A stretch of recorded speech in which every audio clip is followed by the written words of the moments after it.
quick. You'll see a number of folks now. There's lots of people with heritage coming out of all of Southwest Virginia's coal areas here. But you'll see the folks with Buchanan #1.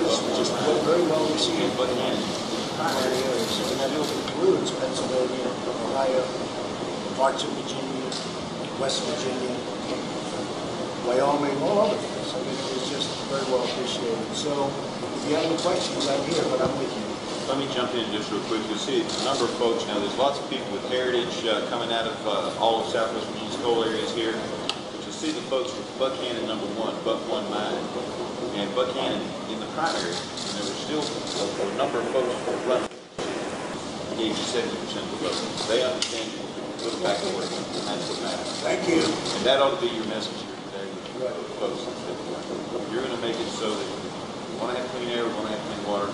Correct. But you're going to make it so that people can actually work and the regulations will be reasonable and allow us to adjust to the new technology, not to force things that won't work and shut everybody out of jobs. You're right 100%. You're right 100%. And, you know, that's what it's all about. We want clean water, we want clean air, obviously. But we also want jobs. We want energy. So we're all in the same position. We're all together, 100%. And I appreciate your support.